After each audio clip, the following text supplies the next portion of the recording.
நேர்கள் அனைவருக்கும் கார்த்திகை தீபம் சீரியலின் சுவாரஸ்யமான கதைப்பகுதி. நிஜமான பல்லவி தீவாதான் உண்மை தெரிந்த பின்பு கார்த்திக் எடுத்த முடிவு என்ன?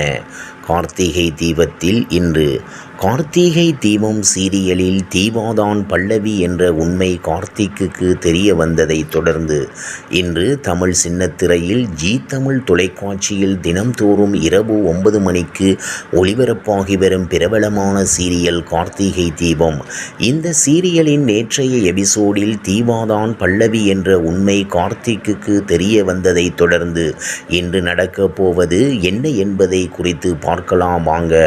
அதாவது தீவாதான் பல்லவி என்பதை அறிந்த கார்த்தி கோபத்துடன் நேராக தீவா வீட்டுக்கு வந்து தர்மலிங்கத்திடம் இவ்வளவு நாளா தீவா பாடிட்டு இருந்த விஷயத்தை எதுக்கு என்கிட்ட இருந்து மறைச்சிங்க, இது ரொம்ப பெரிய தப்பு என்று சொல்ல அவர், நீங்க கோபப்படுவதில் ஒரு நியாயம் இருக்கி, ஆனால் நடந்த விஷயங்களை முழுசா கேளுங்க என்று ராஜஸ்ரீ சத்தியம் வாங்கியது தம்பிக்காக பாடுவது என அனைத்து விஷயங்களையும் சொல்கிறார். இனியனும் மாமா, நீங்க அக்காவை தப்பா நினைக்காதீங்க, உங்களுக்கு கோபம் இருந்தால் என்னை கூட அடிச்சுக்கோங்க என்று சொல்ல கார்த்திக் சமாதானமாகி அங்கிருந்து கிளம்பி வருகிறான்.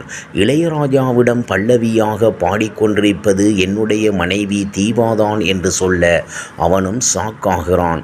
மேலும் கார்த்திக் இந்த விஷயத்தை வீட்டில் சொல்ல போவதாக சொல்ல, இதனால் தீவாவுக்கு பிரச்சினை வராதா என்று இளையராஜா கேட்க, இல்ல, தீவா இவ்வளவு நாளா சுமந்திருந்த சுமையை இறக்கி வைக்கட்டும் என கூறுகிறான்.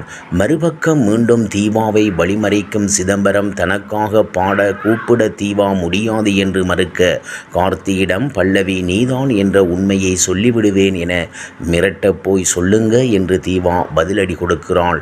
பிறகு மீனாட்சி அந்த ஆள் பொய் சொல்லிட போறாரு என்று சொல்ல, பொய் சொல்லட்டும், அப்போதாவது அவருக்கு விஷயம் தெரியும், நானே அவரிடம் சொல்லலாம் என்றுதான் இருக்கிறேன் என்று சொல்கிறாள். அதேபோல் சிதம்பரம் கார்த்தியை சந்தித்து பல்லவி தீவாதான் என்ற உண்மையை எனக்கே தெரியும் என்று கார்த்திக் அதிர்ச்சி கொடுக்கிறான்.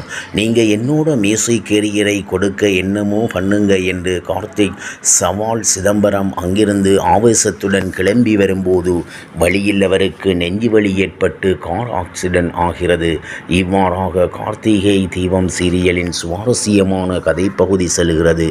இனி சுவாரஸ்யம் உங்களை காத்திருக்கிறது. மீண்டும் சந்திப்பு.